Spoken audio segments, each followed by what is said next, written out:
burya kubaho kwacu bifise impamvu nayo nimwe gusa nuguhimbaza uhoraho ariko hari amahitamo abiri gusa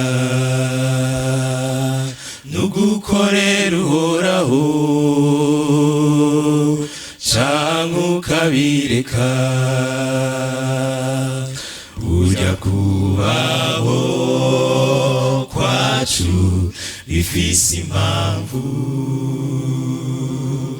nayo nimwe gusa nuguhimbaza uhoraho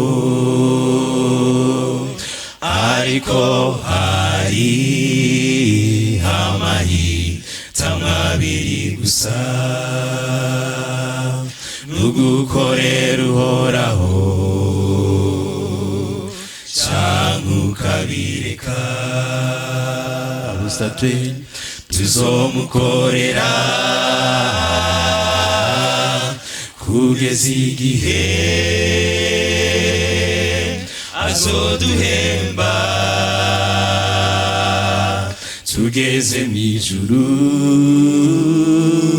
nitugera mu ruzabibu tugasanga ibiteye ubwoba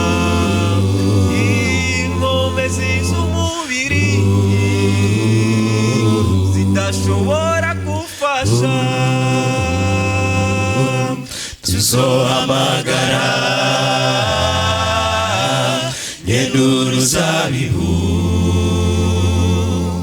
atumara ubwoba kandi atwongera inkomezi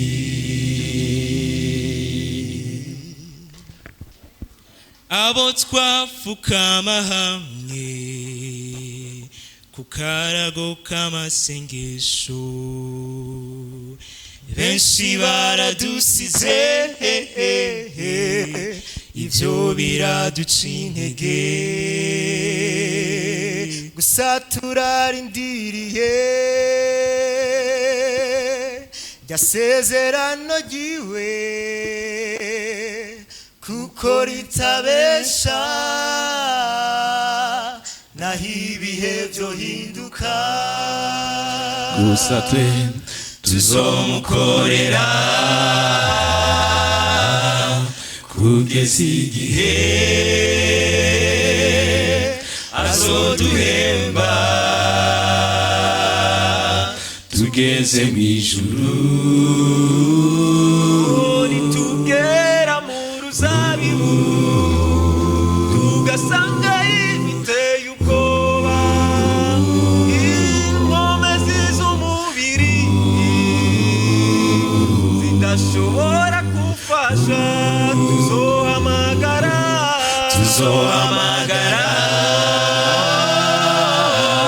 nyene uruzabibu atumara ubwoba kandi atwongera inkomezi tuzomukorera kugeza igihe azoduhemba tugeze mw'ijuru nitugera mu ruzabibu tugasanga ibiteye ubwoba inkomezi z'umubiri zidashobora gufasha tuzohamagara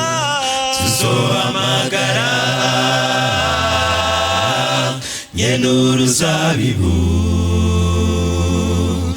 atumara ubwoba kandi atwongera inkomezi tuzohamagara nyene uruzabibu atumara ubwoba kandi atwongera inkomezi tuzohamagara azohamagara nyenuruzabibu atumara ubwoba kandi atwongera inkomezi.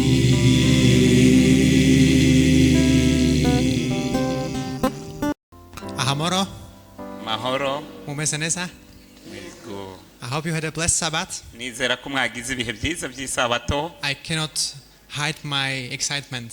Jewe rero sinshobora guhisha umunezero wanjye. There's nothing more fulfilling than sharing Jesus. Nta kindi kintu cyo mpimbara nko gusangiza abandi Yesu. Maybe in some months, Mu mezi runaka the next person standing here ubundi azoba ahagaze ngaha will be someone of you.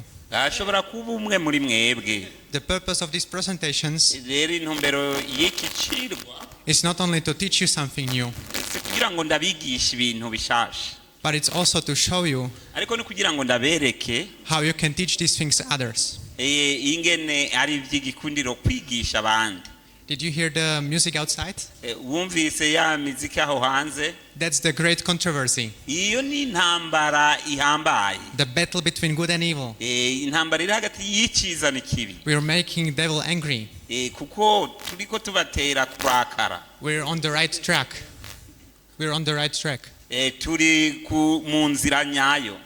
And I hope kandi nizera ko that with the decisions hamwe n'ingingo zifatwa that will be taken tonight muri bufatu y'umugoroba will make him even angrier. Ivyo rero navyo byongera kumutera kurakara. Tonight's presentation is entitled The Blessing Less Than 1% Experience. Rero uyu mugoroba tugiye kwigirira hamwe ikigwa kivuga ngo umugisha uri munsi y'igice kimwe kwijana. But before we delve into it, let's have a short vote of prayer. Imbere rero yuko tuja muri ico cirwa mu nkundire duce bugufi dusenge.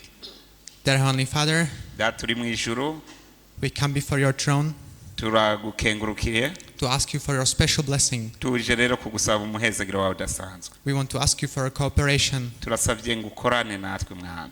And I want to personally ask you Jewe mu buryo bwanje ndagusaba for your help, for your wisdom and inspiration. kugira ngo ungendere umfashe kandi umpemukire. Please speak for me. Ndakwinginze uvugire muri jewe. That's all I need. Kugira ngo umbwire ibyo nkeneye byose. Please speak to everyone Uvugane n'umwe umwe wese and help us to have a blessed experience tonight. Reka natwe uduhe kuba muri ubwo buzima bwo kugirana In imigenderanire. Jesus' precious name we pray. Mu Amen. izina ry'igitangaza rya Yesu Kristo tubisabye, amen.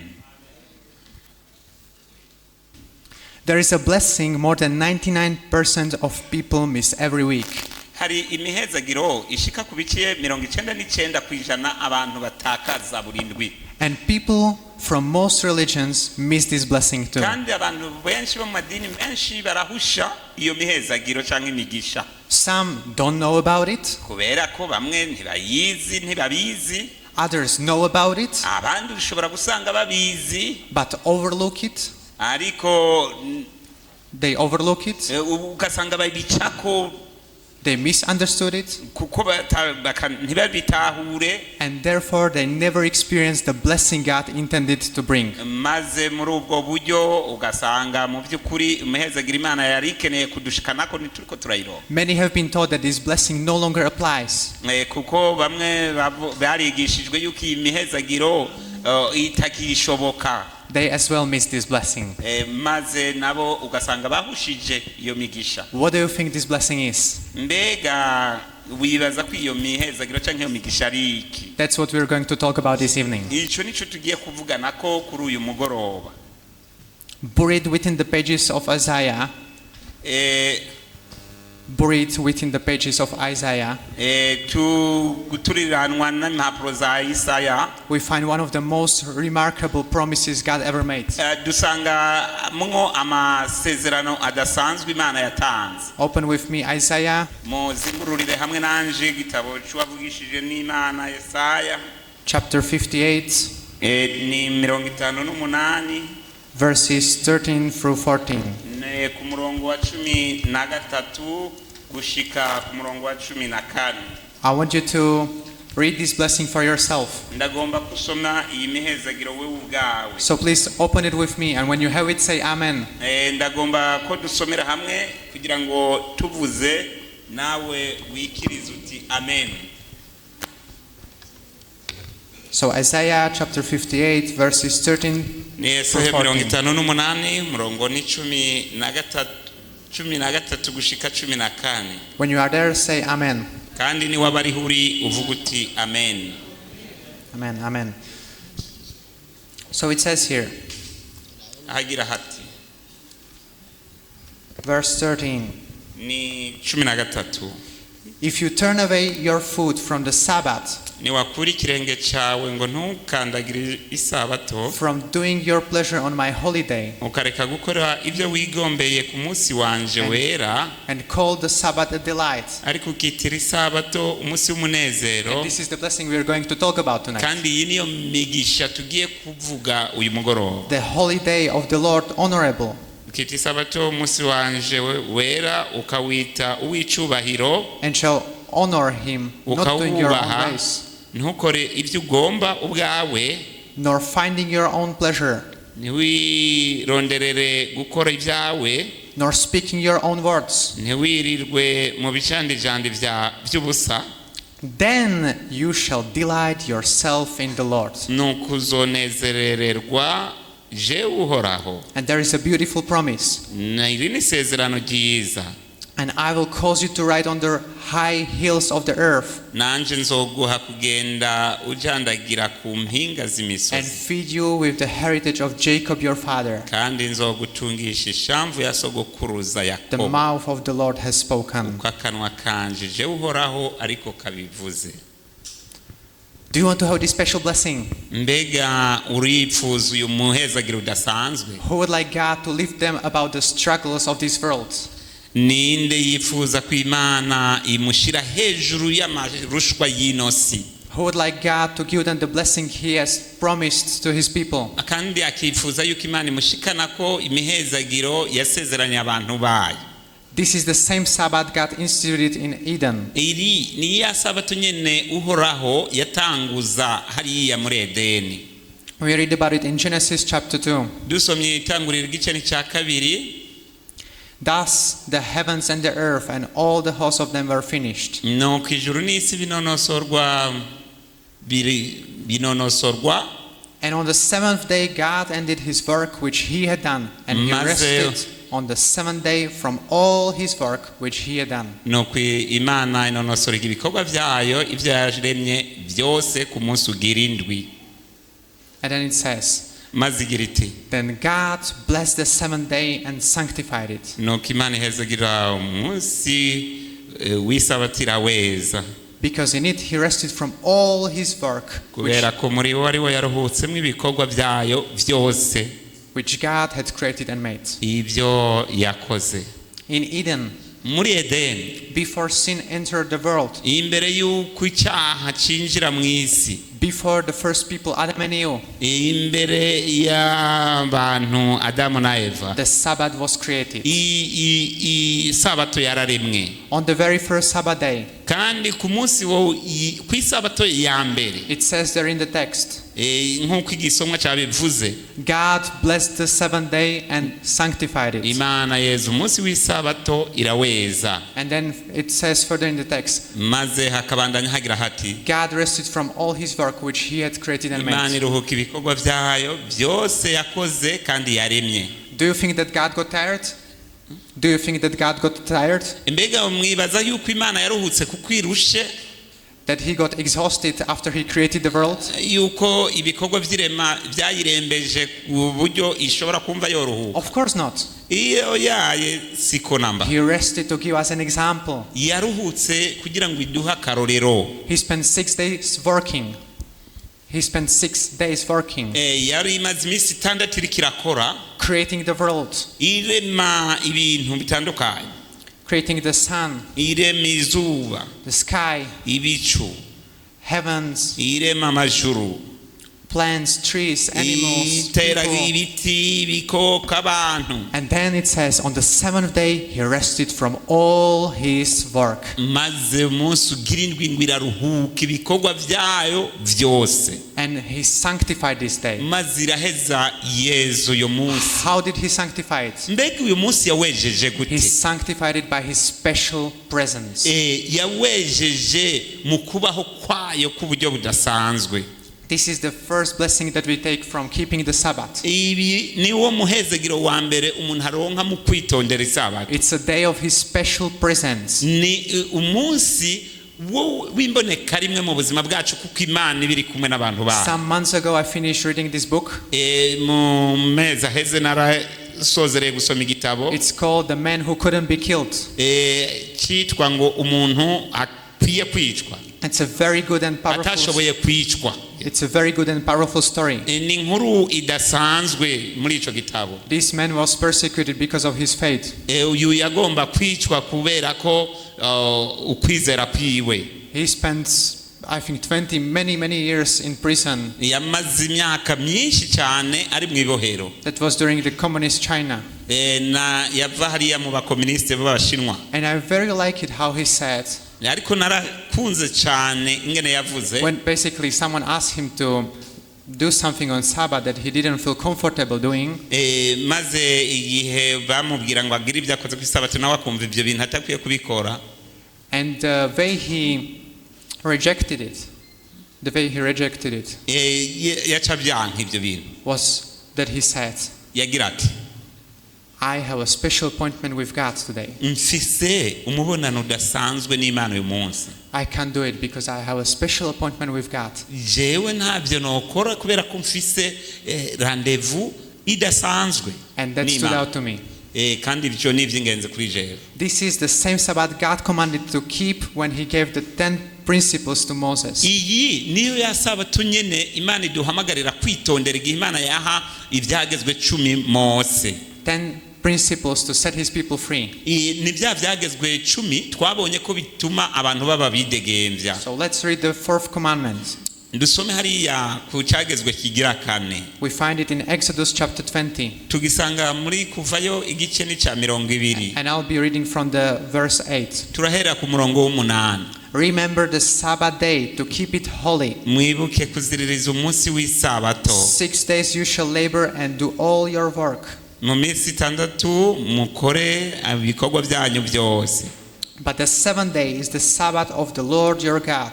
ariko umunsi ugira indwi niyo sabato yanje jewe uhoraho Imana yawe. In it you shall do not work, you, nor your son, nor your daughter, nor your male servant, nor your female servant, nor your cattle, nor your stranger who is within your gates. ntihagire igikorwa na kimwe mukora kuri yo, yaba umuhungu wawe cyangwa umukobwa wawe canke umusavyi cyangwa umusavyikazi canke uwinyambukira canke imikuku yawe canke uwinyambukira aba iwawe. For in 6 days the Lord made the heavens and the earth, the sea, and all that is in them, and rested the 7th day. kuko mu minsi 6 ariho jewe uhoraho Imana yawe naremye mu ijuru n'isi ibiyaga eka n'ibirimwo byose maze nkaruhuka ku munsi ugira indwi. Therefore the Lord blessed the Sabbath day and hallowed it. nico cyatumye jewe uhoraho mpezagira umunsi w'isabato nkaweza. So which day is the Sabbath day? mbega umunsi w'isabato n'uwuhe? It's the 7th day. n'umunsi ugira indwi. What did God do to the day? mbega n'igiki Imana yakoze kuri uyo He munsi? blessed it. Why? yarawuhezagiye kubera iki? What are we not to do on that day? What are we not to do on that day? mbega n'ibiki bidashobora gukorwa kuri uyo munsi? We are not to work on that day. We are not to work on that day. ntidukwiye kuwukora kw'ibijandajandi byacu. So it's a blessing of rest. n'umuhezagiro wo kuruhuka. This is the second blessing that we receive from keeping the Sabbath. uyu n'ubundi muhezagiro ugira kabiri turonka iyo twemeye kuruhuka isabato. So remember, the first blessing was his presence. umuhezagiro wa mbere twabonye yuko ari ukubaho kuhoraho abana natwe. God is present on Sabbath in a special way. Imana ibana natwe mu buryo bw'isabato mu buryo budasanzwe. And the second blessing is the umuhezagiro wa blessing kabiri of rest. ni umuhezagiro w'ikiruhuko. In fact, there are many scientists and case studies today hari ibintu byinshi This is not something new. mu kigo turiko turiga ariko kandi atari bishasha It has been here for some years. kuko byarumvikanywe byaravuzwe mu myaka iheze. Experts are finding out abahinga bakomeza kubishira ku mugaragaro that to allow yourself to rest on a weekly basis iyo uko natwe ubwacu dukwiye kuruhuka kugira ngo bitubere umugisha makes us not only more productive atari kugira ngo gusa ngo tutange umusaruro but also happier, ariko kandi kugira ngo ugire akanyamuneza, and it protects us from burning out. kambere binadufasha kutatwagwa ku buryo umuntu yumva yuzuranye. Basically, it's God's guidance. Mu bisanzwe ni inama z'Imana. It's God's guidance for us to be able to take a day of rest. Ni inama y'Imana kuri twebwe yuko dukwiye gufata umunsi tukaruhuka. God gave us Sabbath so we could put behind all the rush of a weekly life. Ni ibintu dukwiye gushira ku ruhande, ni imyitwarariko y'ubu buzima byose dukwiye kubishira ku He ruhande. gave us the Sabbath so we could rest from our school, our job, and other responsibilities. Kuri ibyo rero ku isabato iby'ishuri ibikorwa byacu n'ibindi byose tujejwe. When I was younger, Igihe nari nkiri muto, Sabbaths weren't such a pleasure to me. isabato cyari ikintu kidasanzwe kuri jewe. But with time I learned how to appreciate it. Rero muri uyu mwanya niho mbona ibyo bintu ingene no bikenguruka. Especially as you get busy, kubera ko tuba twafatiriwe, you start to appreciate the day when you can truly rest from all the worries of your weekly life. maze ugahimbarirwa no kubona ufise umunsi aho imyitwarariko yawe yose ushira ku ruhande. To feel that freedom that even if you was asked to do something on that day, you won't do it because it's your Sabbath.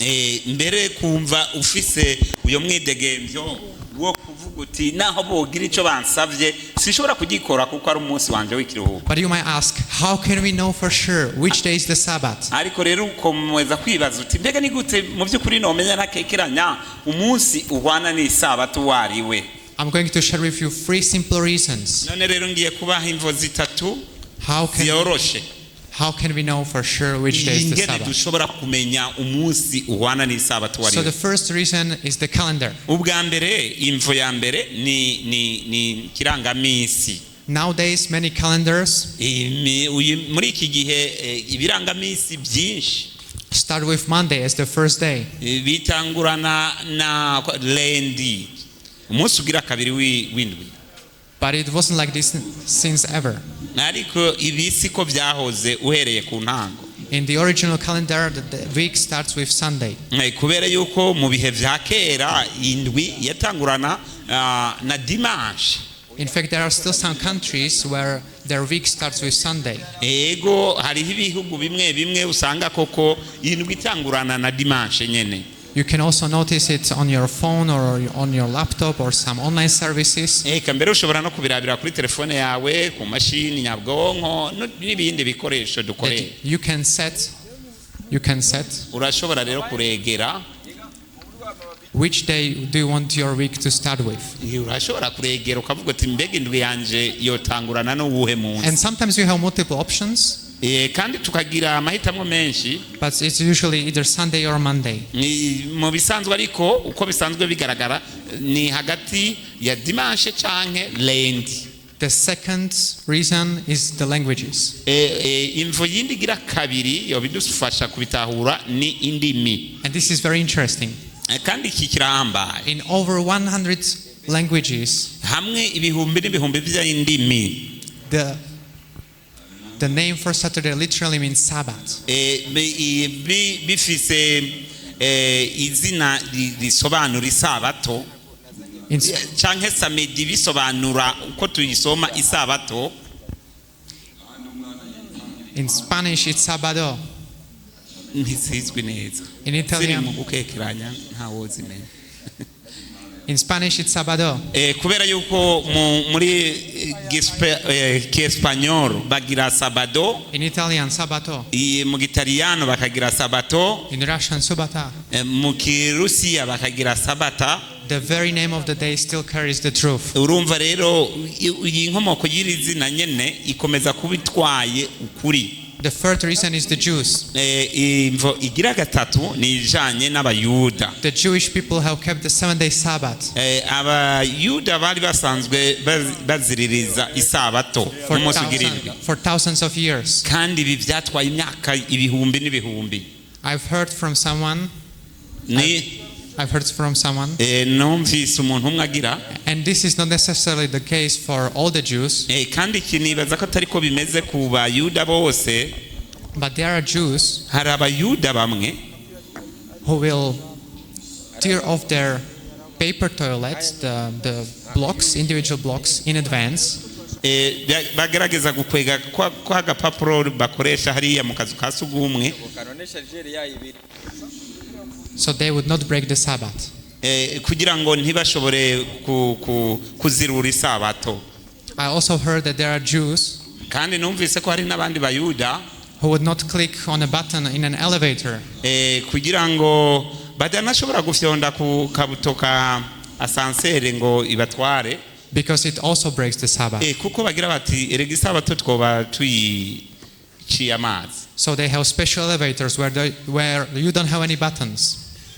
They have special elevators where they don't have buttons. It just runs automatically. none rero barafise rero izi asansere zitarinda gusaba ko umuntu agira icyo akoze, we uyigezemwe iritwara ikimanura. Of course, this is not something I want to encourage, ariko ibi si byo bintu je nagomba gushimikira, because then the joy from the Sabbath disappears.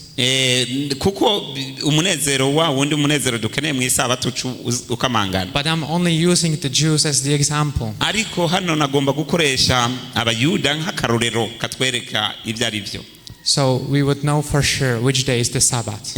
aha rero turaheza tugaca tumenya tudakekeranya umunsi uwo ari wo w'isabato. Jews still keep the same Sabbath today that Jesus kept. rero abayuda n'ubu baracaziririza isabato imwe Yesu Kristo yaziririza. So between the calendar, the languages, and the Jews, there is no real mystery about which day is the Sabbath. rero ku bijanye no ibyo kumenya isabato ukisunga kirangaminsi indimi hamwe n'ibikorwa by'abayuda ucuheza ukamenya umunsi wari w'isabato. Someone could wonder. umuntu umwe ashobora kwibaza, But weren't the 10 Commandments changed? mbega ibi byagezwe 10 byarahindutse? And we read about it in Matthew chapter 5. duca dusoma muri Matayo igice ni cya gatanu. We've read this verse in the previous presentations. kandi uyu murongo twarawusomye mu byigwa byarengana. For assuredly I say to you, till heaven and earth pass away, one jot or one tittle will by no means pass from the law till all is fulfilled. ndababwira ukuri yuko ijuru n'isi bizokurwaho, ariko katana kazaza kazova ku byagezwe byanje gushika bishitse. I'll just briefly remind you from the previous presentation. aha ndagerageza kubibutsa ibyo twavuze mu kigwa The cyarengana. law of God wasn't abolished. ibyagezwe by'Imana It wasn't abolished. ntibyigeze bikugwaho. God's law, the 10 Commandments, ibyagezwe by'Imana, ibyagezwe 10 are first and foremost about our relationship between us and God. biriho kugira ngo bifashe imigenderanire yacu n'Imana.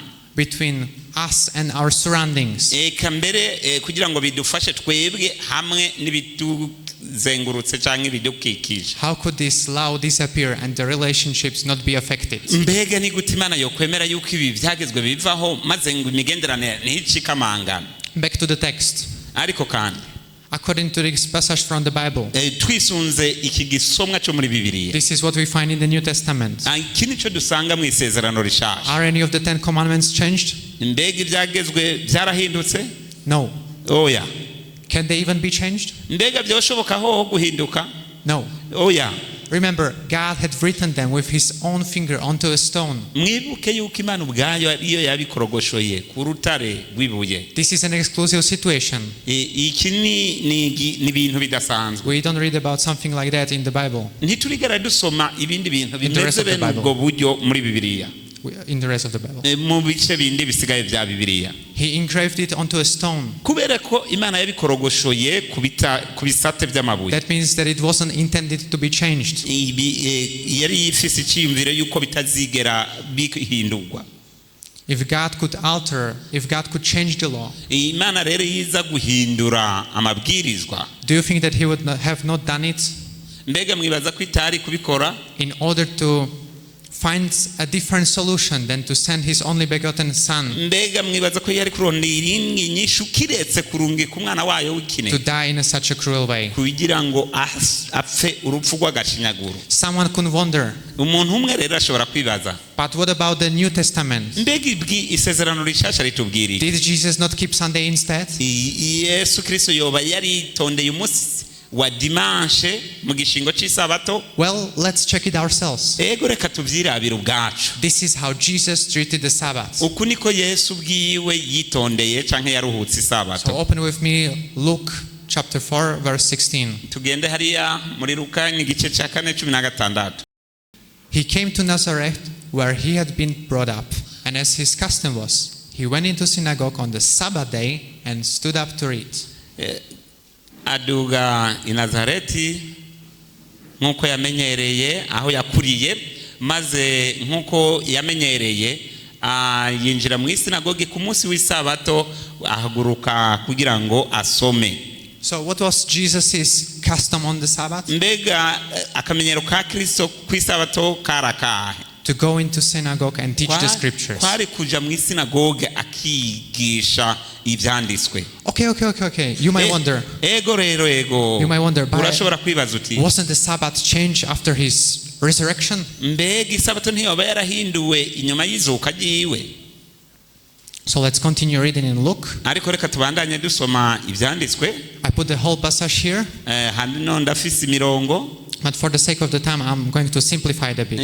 kubw'umwanya sinza kuyisoma yose, ndasoma uduce twa ngombwa. But you can write it down. You can write down the reference, Ariko iyo mirongo urashobora kuyandika mu gakaye kawe so you would be able to find it yourself later. kugira ngo nawe uhave uyisomera So hanyuma. basically, after Jesus' death, Inyuma rero y'urupfu rwa Kristo, Joseph of Arimathea Yosefu w'Arimataya comes and asks Jesus' body for yaraje Jesus' body, asaba umubiri wa Yesu, so he could give him a proper, respectful burial.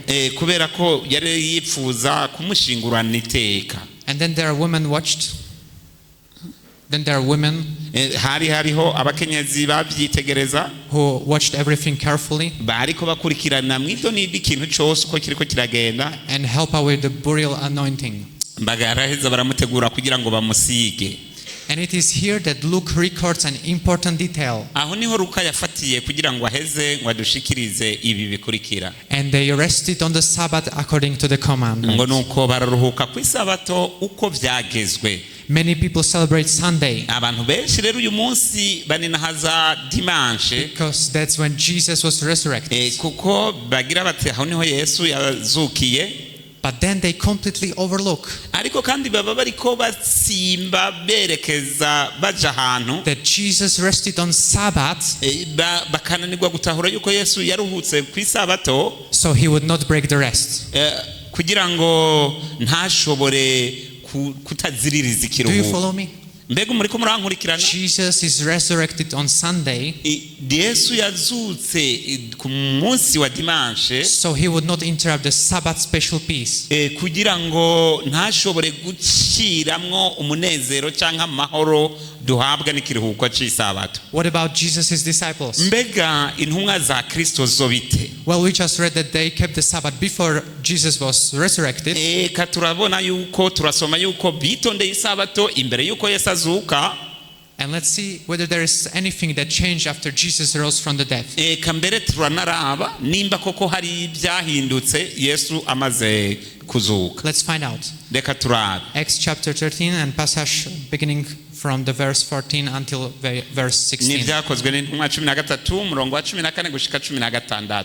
Paul arrived in Antioch, Paulo avuye Antioch, and as it was his custom, nk'uko yari amenyereye, he went into synagogue on the Sabbath. yaciye yinjira mu isinagoge ku munsi w'isabato. And after the scripture reading, he was invited to preach. Maze bamaze gusoma ibyanditswe arahamagagwa kugira ngo asigure. And many people were deeply moved by his message. Hari abantu rero batwagwa cyane n'insiguro za Paulo. And notice what happened next.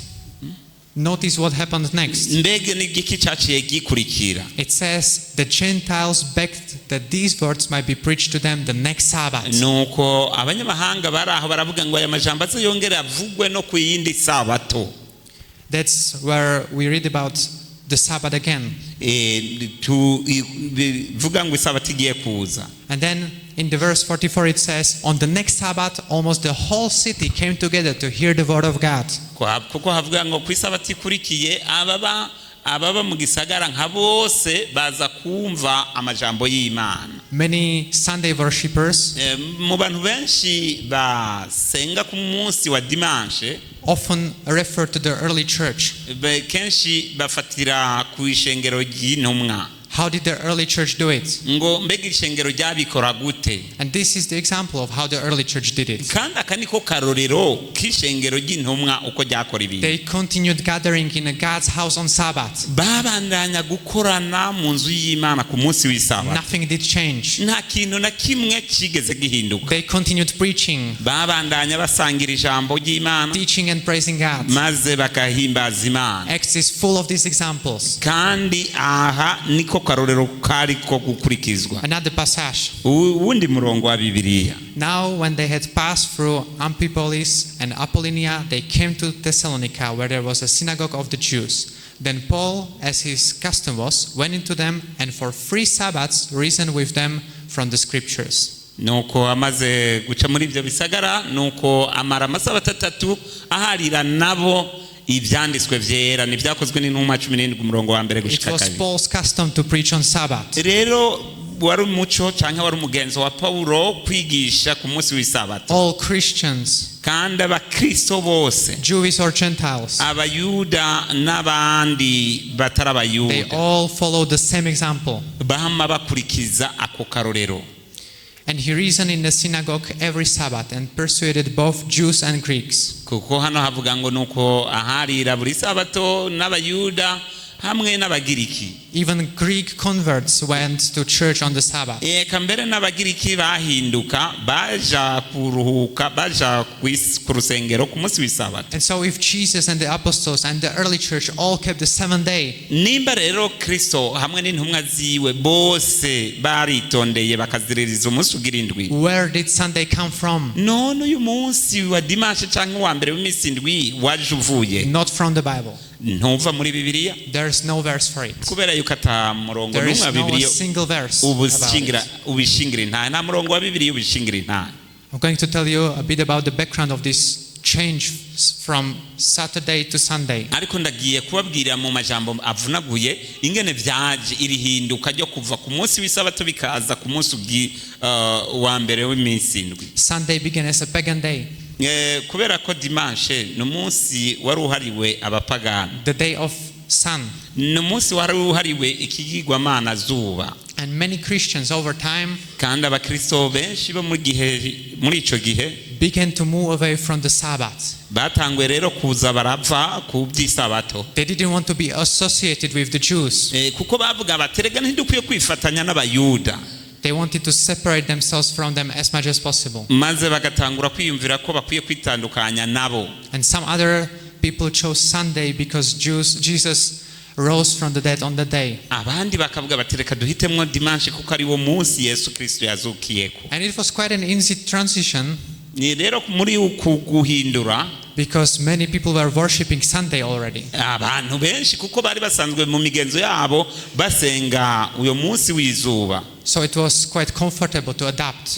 rero byari ikintu coroshe cyane kubwira abantu ngo reka tubihinyanyuriremwo maze tubandaniriza. This happened gradually, ibi rero byabaye mu gihe but more specifically byabaye buhoro buhoro ariko mu buryo budasanzwe in 321 mu myaka y'amajana 321 Emperor Constantine issued the first civil law supporting Sunday umwami rest. w'abami Constantine niho yasohora itegeko rya mbere rishigikira ikiruhuko cy'umunsi wa mbere cyangwa se cy'umunsi wa dimanche. And a few decades later the Council of Laodicea encouraged Christians to honor Sunday instead of maze resting on the Sabbath. imyaka mike ni naho inama y'Laodicea yahejeje igatera intege abakristo gutangura kubahiriza dimanche mu gishingo cy'isabato. Constantine started as a pagan. Constantine started as a pagan. Rero Constantine niwe yatanguje ibi bintu by'abapagani, isabato y'abapagani. And in the history claims it says that then later he became a Christian. Rero kahise karatwereka yuko nawe buhoro buhoro yahavuye yihenurira mu kwiyita umukristo.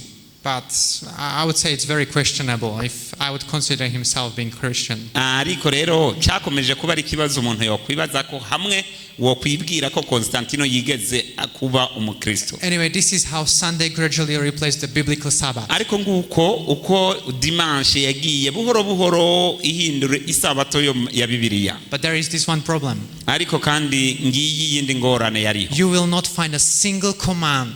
Nta tegeko na rimwe uzoronka. A single command in the Bible telling us to keep Sunday holy. Rikubwira murivuye muri Bibiliya ngo ni wubahiriza umunsi wa mbere w'iminsi ndwi canke ngo wubahirize dimanche. I'm so confident about it. Ibi rero je ndavyemera ntabikekeranyako That I'm going to give $100. yuko nshobora gutanga amadolari ijana $100 to anyone who will show me a single verse that commands Christians to umuntu keep yoshobora the kumpa Sunday. umurongo umwe wo muri Bibiliya uhamagarira abakristo kwitondera canke kuziririza dimanche mu gishingo cy'isabato. You can find me after the presentation. I'm very happy to give you the $100 if you show me one place where you can find it in the Rero Bible. urashobora kunsanga inyuma y'iki kirwa ni waba ufise uyo murongo nanje nzahimbagwa no kukwegurira iryo dolari ijana ugenda uritekeye. So what does this change from the Sabbath to Sunday mean in the great controversy? Mbega iri hinduka ryo kuva ku isabato tukaja ku buri dimanche risobanura iki mu ntambara ihambaye? In the context of the battle between good and evil, muri ya ntambara iri hagati y'iciza n'ikibi, there is one power that presumes to say they can change the law. hariho ubwami canke inganji imwe yiyemereye yuko ishobora guhindura ivyagezwe. And you've heard about this in the previous presentation yesterday. Kandi iyo ngoma twarayibonye ejo mu cigwa cahaciye. In the presentation, Antichrist exposed. Muri ca cigwa cavuga ngo Antikristo yahishuwe. Let's read this verse from Daniel 7 again. Reka dusubire muri ya majambo yo muri Daniel igice c'indwi 25. He shall speak pompous words against the Most High, shall Re- persecute the saints of the Most High, and shall intend to change times and law. Then the saints shall be given into his hand for a time and times and a half time. Azovuga amajambo yo gatituro kuri isumba vyose azoja imigabo yo guhindura ibihe n'ivyagezwe maze bizomara igihe azocobogoza bera bisumba byose kumara igihe n'ibihe n'igice cy'igihe. Yesterday you learned that this is a verse concerning Antichrist. Rero ejo twarabonye yuko twarize yuko uyu ari wo murongo ugaragaza Antikristo. Isn't it interesting that it deals with a change of times and law? Mbege ntimwumva ko ari iby'igitangaza kuja imigabo yo guhindura ibihe n'ivyagezwe? This is not a coincidence. Ibi rero si ibintu bipfa kuza kubw'igihamana. This plays a big role in the world's history. Runo ruhara rudasanzwe ruba ruriko ruraba muri kahise And k'iyisi mu mateka y'isi. you'll learn about it more in the upcoming presentations. Eka mbere aha ushobora kuhigira ibizoza mu vyigwa biri imbere. Not tomorrow, but the next Sunday, Atari ubu ariko dimanche iza when I'll be sharing my last presentation, igihe when I'll be sharing my last presentation, igihe nzoba ndiko ndigisha icigwa canje giheruka, I'll talk more about this in detail. nzoheza nongera ibi ndabivuge ko mu buryo bwimbitse. I want to share a story with you. Ngomba ndabasangiza inkuru. Pavel was still a teenager. Pavel yari umuyabaga. But he was already one of the best young glass cutters in communist Romania. Ariko kandi what is glass cutters? What is all about? You repeat that. In communist Romania. Cutting glass. Cutting. Glass. Okay, akaba yarasanzwe ari umuntu w'umuhinga na cyane cyane mu guca ibintu mu Rumaniya y'abakomunisite. His business grew so quickly yaragerageje gukura, yakuze mu buryo bwihuta, that he earned more than most grown men. maze ugasanga yinziza ibirengeye iby'abantu bakuze. He was very blessed, yari yarahezagiye very skilled. kandi atinyitse. But every Friday afternoon, ariko buri vendredi ku mugoroba Pavel closed his shop until Monday. yaca yugara ibutike yiwe gushika ku munsi wa kabiri w'isabato canke lendi. More money never tempted him. nta mahera menshi ntiyashobora kumutumbera. Saturday, the Sabbath, belonged to God. kuko yagira ati samedi sabato niyo uhoraho. One day, umunsi umwe the president of the corporation came to see him. umuyobozi w'abo bakorana yaje kumuraba. And he said, I want you to quit school and work full time. ati rero jewe ndagomba kugushyira ku ishuri kugira ngo ukore umwanya wose. Pavel said no. maze Pavel aravuga ati oya jewe ntibishoboka. Later the president comes back. nuko rero uyo muyobozi asubira inyuma. You don't work mornings because of school? mbega ntushaka gukora mu gitondo kubera ishuri? You don't work Saturdays because of church? ntushaka kandi gukora ku isabato cyangwa samedi kubera ishengero? You don't work Sundays because it's your free time? kambere ntushaka no gukora dimanche kubera ko ari umunsi wawe w'akaruhuko? You have to start working weekends. wifuza rero gutangura weekend neza ataco. I already earned enough. I don't need to, Pavel answered. yacagira ati oya je namaze kuronka byose sinkeneye ikindi kintu. This isn't a choice, ayo niyo mahitamwo yanjye. the president replied. maze uyo This is an order. maze tiri ni itegeko. Pavel agreed to work on Sundays for the government, but he said, I will never work on God's Sabbath. aramubwira ati noneho ndemeye ko nshobora gukora ku munsi, ndemeye gukora no Sunday no gukora nibyo byanditse. He agreed to work on Sundays for the government, Yeah, he but he agreed to said, I work will on never Sunday. work on God's Sabbath. yemera avuga ati je nzokora ku dimanche ariko sinzegera nkora ku munsi w'isabato. His business continued to grow. maze urudandazwa rwiwe rubandanya rutera ruje imbere. God kept blessing him. imana ikomeza kumuhezagira. But soon the president returns again. maze wa mu perezida aragaruka kandi Now you must work on Saturdays too. aragira ati noneho nta kundi utegerezwa gukora ku munsi wa samedi naho. Pavel simply answers, maze Pavel bitamugoye cyane yishura ngo then I will have to close my business. nimba ari uko bimeze jewe rero byose mpisemwo kugara. And for a short time his shop stayed closed. maze mu gihe gito akabotike kiwe kari kugaye. But without Pavel, ariko rero ata Pavel ariho, the whole corporation began losing money. nuko kagashira hamwe kabo gacagwa mu ruhombo. So the president allowed him to reopen maze wa mu perezida wako gashira hamwe yongera aragaruka ati nyabona ni so they wugurure. could generate more money. noneho babona kongera kwinziza yandi mafaranga. But the president refused to give up. ariko wa mu perezida ntiyavuye kwijambo. If you won't work Saturdays, he said, nutakora rero ku munsi w'isabato cyangwa samedi, I'll teach you a lesson you'll never forget. nzokwiha ikigo utazigera wibagira mu buzima bwawe. A few weeks later, maze inyuma y'indwi nkeyi Pavel ordered 2 crates of glass from the government warehouse. none rero nuko Pavel araheza ahabwa gukora guca ibyatsi mu nyubakwa zegukira leta. But instead of good glass, maze someone delivered 2 old crates that had been sitting outside for years. maze mu gishingo cyo kumuha kwa dukoresho rwo guca ibyatsi twiza aca muha ibimaze gusaza. Everyone knew the wood was rotten. maze aracaramenya ati ibi bintu byaciyemwe bitari byo. And everyone knew they could never be moved without falling apart. maze umuntu wese akavuga ati ibi bintu ntibishobora kugenda uko hatagize uruhara rwiwe ruboneka. The president smiles. wa mu perezida aramwenyura. Either return them without damage, noneho akagira ati uhitemwo gusanura ibyononekaye, pay for all of it, ubirihe byose, or go to prison. cyangwa uhitemwo kuja mu ibohero. It was a perfect trap. Kuko aho yavuga ati n'umutego nyawo. Pavel prayed Nuko Pavel arabiriha, day after day. abiriha ku munsi ukuha uwundi. He got an encouragement from his father. Mbere ategwa intege na se wiwe. You have already asked God, now trust him. Ati warasabye Imana, ongera kandi uyizigire. So Pavel goes back to the president. Nuko rero Pavel asubira inyuma arabandanya. Tomorrow I'll return the glass. Ati nzogaruka kandi ejo.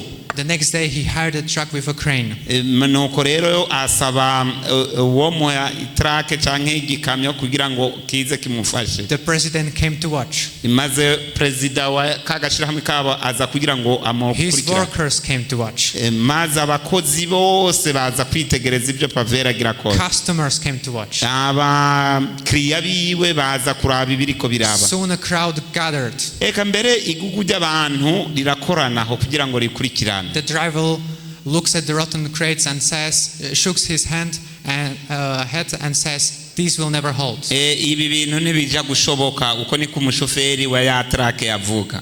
Pavel signed a paper taking full responsibility. Maze rero Pavel ahitamo gusinya ugwete rwo kwemanga ibi ingaruka za byose. The crane slowly lifted the first crate. Maze ibintu biraheza birenga urugero rwa mbere. It rose into the air. Biraduga hejuru mu kirere. And then maze suddenly mu buryo butunguranye everyone heard a loud crack. Umuntu wese yari ngaha ashobora kumva ingene iryo bomborana rimeze. The entire bottom of the crate fell away. Ico kintu kiraheza kigwa hasi. 4,000 pounds of glass began to fall. Ivyo bintu bishika ibihumbi 4 by'amapaundi biragwa. And then maze it stopped. Birahagarara. Right there in the air. Aho nyene mu kirere. Hanging on nothing. Bitafashwe n'ikintu na kimwe. The whole crowd stood frozen. Maze yagugu ry'abantu ritangura gusakuza. No one spoke. Nta numwe yashobora kuronka akajambo avuga. No one moved. Nta muntu yashobora kuva ahaherereye. Even the driver whispered, "What do I do?" Kambere na wa mushoferi wa yakamya akavuga ati mbega nkora iki? So Pavel answers, "Lower the crate back down." Wa Pavel aravuga ati nururutse buhoro buhoro. Slowly the empty crate came down around the block of glass. Maze buhoro buhoro cha kintu kiruruka gushika hasi. And they wrapped it with steel cables and loaded it safely onto the truck. Maze buhoro buhoro afata bya byuma abishira muri ya truck ariko arakorera. Everyone stood there in complete silence. Maze bakomeza kuba bari mu gacerere atanumwe ariko aravuga. Then the president walks over to Pavel. Nuko wa muyobozi w'ishirahamwe regera Pavel. His face was pale. Ku maso hiwe hagaragara nk'ufise. His voice was shaking. Akoba maze ijwi ryiwe rikumvikana mw'ubwoba. Just take the glass back to the warehouse. Avuga ati ntware bisubize hariya muri iriya nzu. He whispered. Niko yamwongorera mu matwi. You don't have to pay. Ntaco uzoriha. Forget about the police.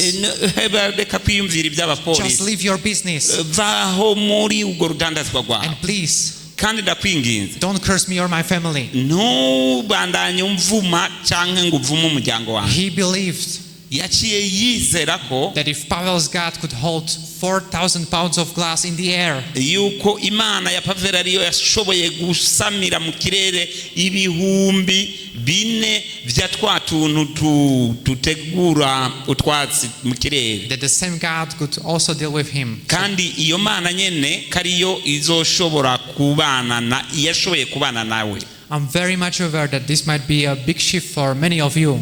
Kandi ki mu buryo budasanzwe gishobora kuba arico kibazo benshi muri mwebwe mufise. I'm aware that this might not be one of those easier decisions. Kandi ki gishobora kuba atari ingingo yoroshe kuri wewe gufata. It might affect your work.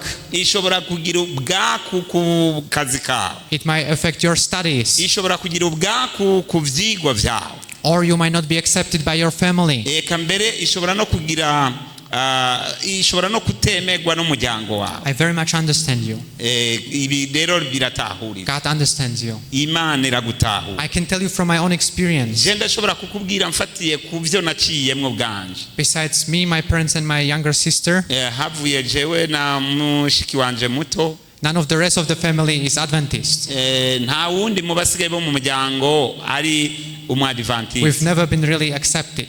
Ntibarigera bavyakira. We don't drink. Ntitunywa. We don't party. We don't party. We don't go on parties. Ntibaja mu birori kwinezereza. We don't eat meat. We eat healthy. Ntitugi iby'inyama, tugerageza kutunga amagara mazima. But most of all, ariko kenshi we don't work on Saturday. We don't work on Saturday.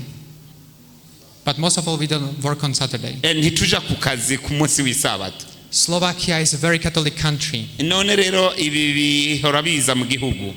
And usually in villages, na cyane cyane mu byaro, people keep the Sunday, bantu baruhuka ku munsi wa dimanche, but Saturday is the day for work.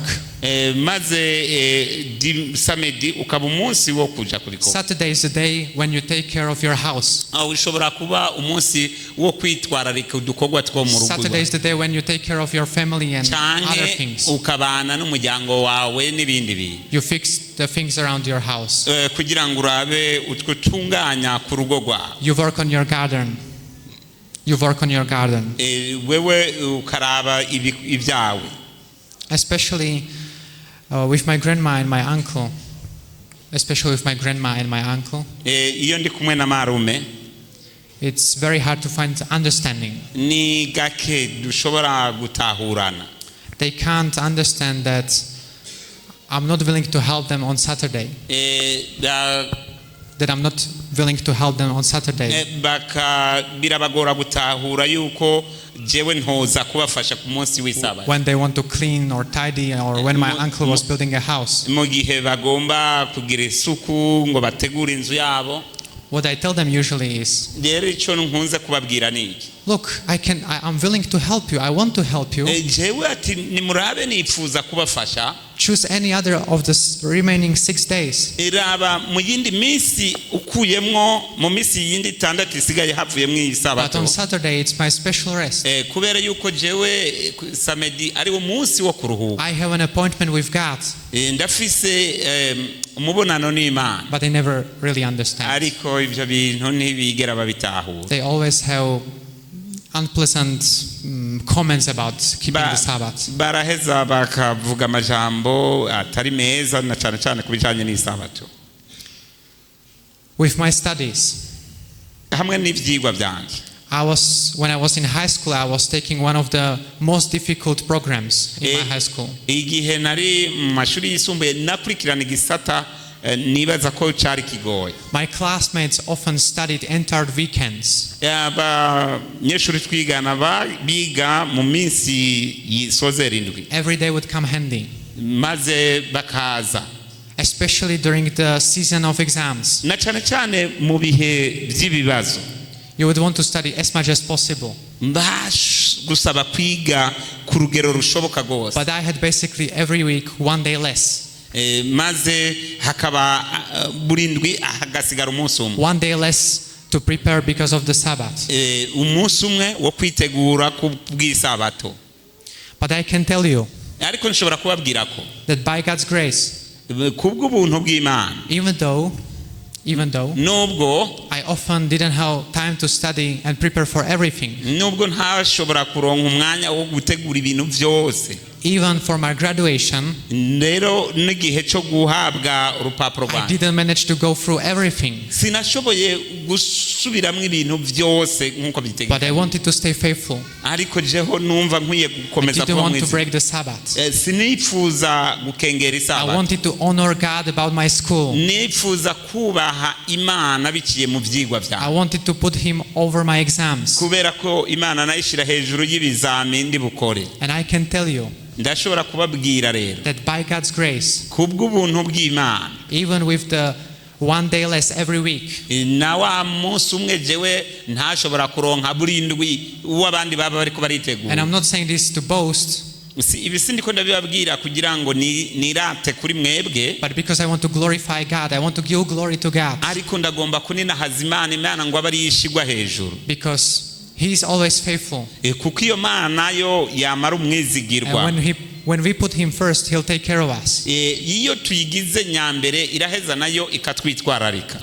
And I can tell you, every year, every half year, buri mwaka n'igice cy'umwaka by God's grace. kubw'ubuntu bw'Imana.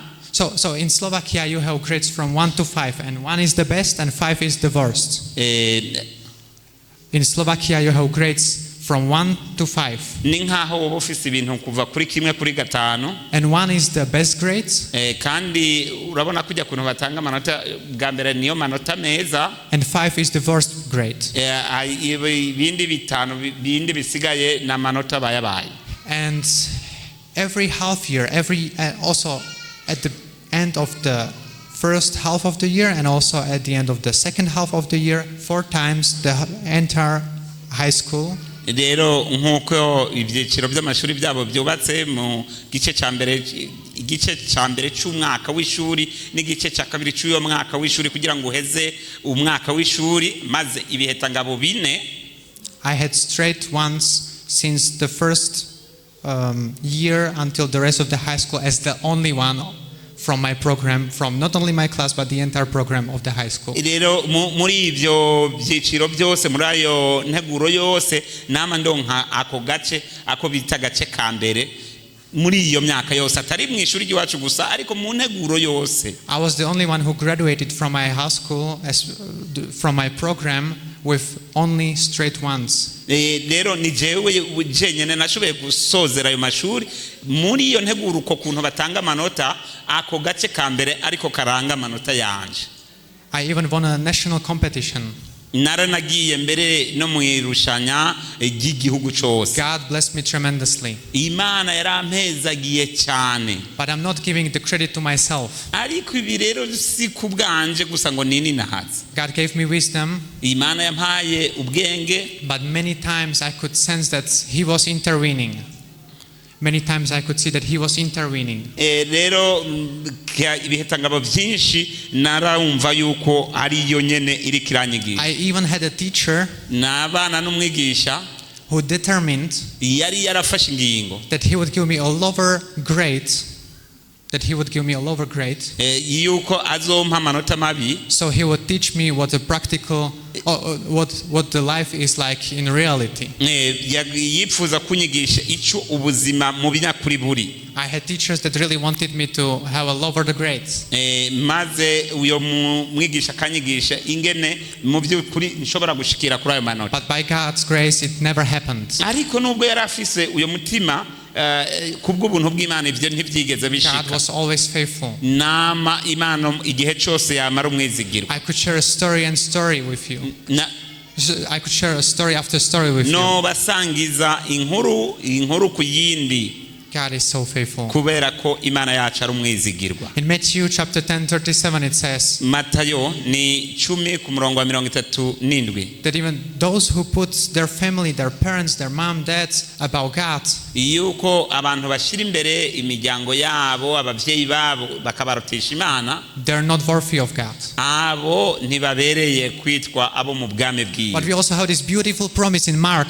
Ariko kandi hariho ayandi masezerano meza muri Marko. In chapter 10 it says Ni igice c'icumi hagira hati that if we are willing to lose our family, ni waba wifuza kujana n'umuryango wawe, our possessions, canke ibibanza, He's going to give us 100-fold. Izoheza iduhe imigabo canke ivyiyumviro ibihumbi Together with an eternal life. kugira ngo dushobore gushikira ubugingo budashira. So I want to encourage you. Ndagomba rero kubatera intege Commit your way to the Lord. kugira ngo ibyo mwipfuza mu bimenyesha Imana, Trust also in Him and He shall bring it to pass. maze ngo uyizigire nayo izoheza ishitse imigabo yayo kuri wewe.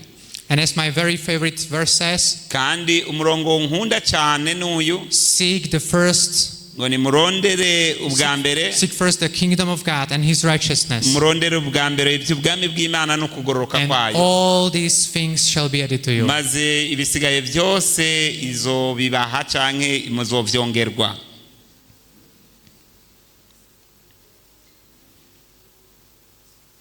In the end of time, Kubwo umwanya Jesus will restore the Sabbath truth among his followers. Jesus will restore the Sabbath truth among his followers. rero Yesu Kristo azosubiza itoti isabato imwe yatanga ubwa mbere. We read about it in the last book of the Bible. Ibi turabisoma hariya mu gitabo ca nyuma ca Bibiliya. Here is the patience of the saints. Here are those who keep the commandments of God and the faith of Jesus. Aha niho hari ukwihangana kw'abera guserukira bitondera ibyagezwe n'Imana bakagira ukwizera Yesu.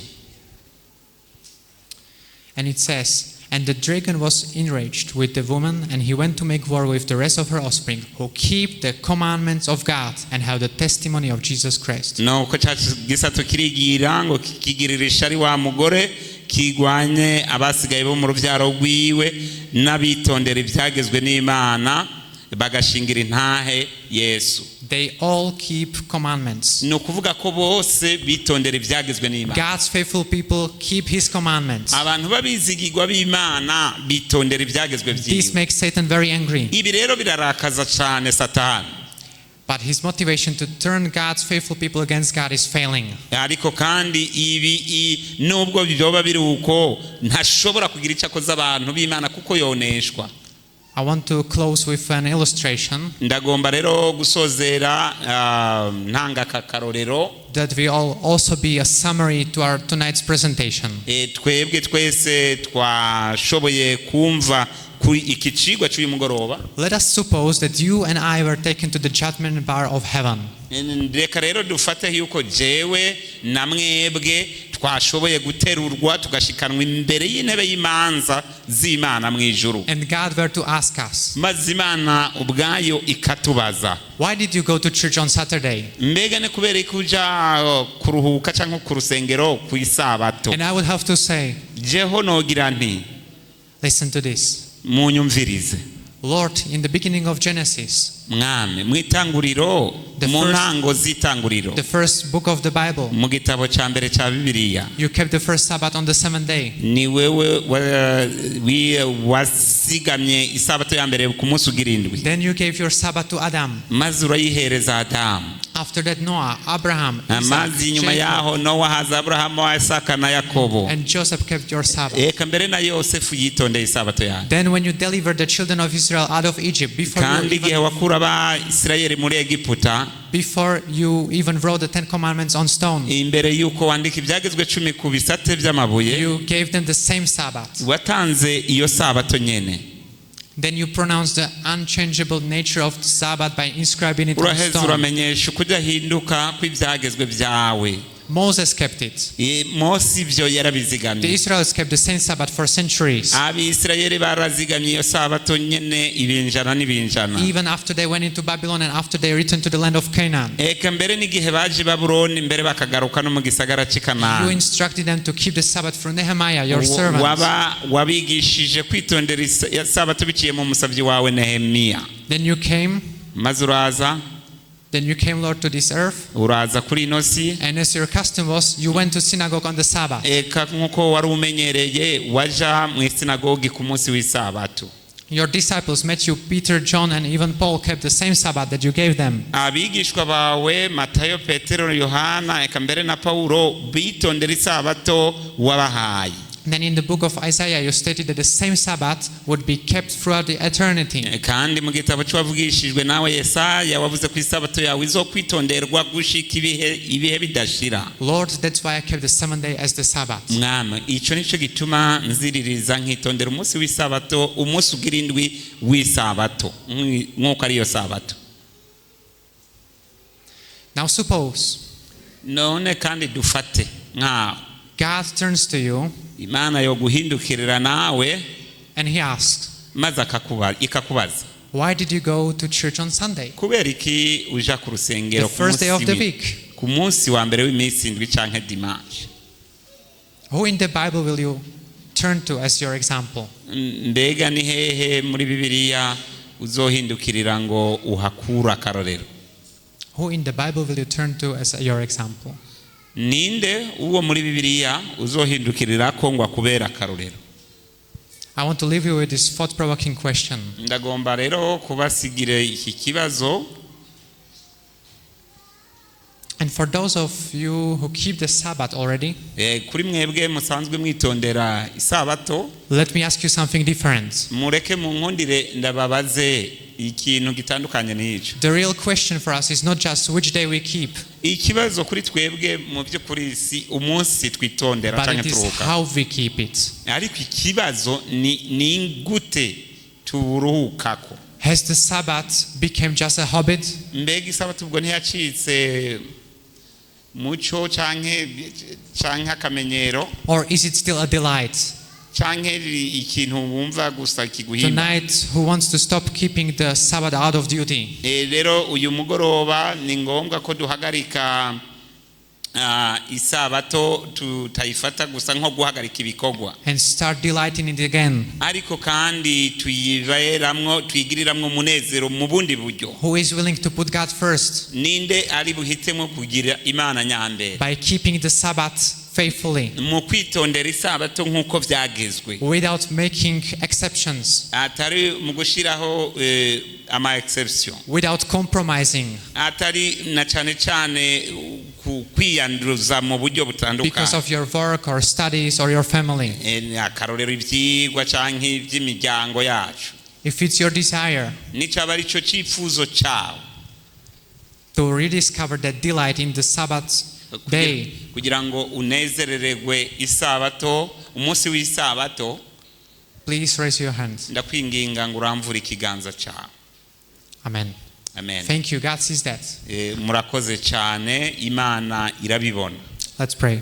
mudukundire dusenge. Dear Heavenly Father, data turi mu ijuru, thank you for your word. turagushimiye kubw'ijwi ryawe, Thank you for your Sabbath. turagushimiye kubw'isabato, Thank you for the blessing of Sabbath. turagushimiye no kubw'imihezagiro y'isabato, Thank you that you sanctified it ndagushimiye kuko and wayezeje, that we can experience your special presence on kugira ngo Sabbath. mwami muri iyo sabato dushobore gusabana nawe mu buryo budasanzwe. Thank you that you scheduled a special time with us every week. ndagushimiye kuko wemeye gushiraho ikirangaminsi cya buri ndwi ngo duhure nawe. Who are we that we have this special appointment with you? mbega umuntu ni iki kugira ngo mushirireho icyo kimenyetso? Yet so many times we come unprepared. rimwe na rimwe turaza tutiteguye, So many times we don't really delight in the Sabbath. eka mberega mwami ntituyinezerererwe. I pray may this experience be changed. ndakwinginze mwami ngo ubwo buryo bwo kubaho buhinduke, Give us a better understanding of Sabbath. uduhe ugutahura nyako kwicarika isabato, Be our teacher utubere umwigisha, and show us how to delight in your day. kandi utwereke ingene dukwiye kunezererwa Show us umunsi how to keep it holy. wawe, utwereke ingene dukwiye kuyitondera tukayeza, We want to appreciate your gift of the Sabbath. kuko tugomba kunezererwa ingabire yawe We want to y'isabato. have this blessing less than 1% experience. turagomba rero kuronka imihezagiro mu buryo bw'ubuzima bwacu, So please help us in this. dufashe muri ibyo mwami. And Lord, when we'll be tempted to break the Sabbath, kandi mwami igihe tuzoba turiko turageragezwa ngo dutiture ntitwitondere isabato, because of our school or job or our family, bivuye ku bikorwa byacu, amashuri yacu cyangwa imiryango yacu, please help us to be reminded of this message ndakwinginze ngo twibutse ibyo butumwa, and help us to put you above our family or those other things that kandi would make us break the dushoboze Sabbath. kukugira wewe nyambere kurengera imiryango yacu canke ibikorwa byacu. We pray this tusavye ibi in the holy name of mu Jesus. izina rigororoka rya Yesu. Thank you for hearing and answering this prayer. urakoze kuko wumvise ugusenga kandi ukaba wishuye rino sengesho. Amen. Amen.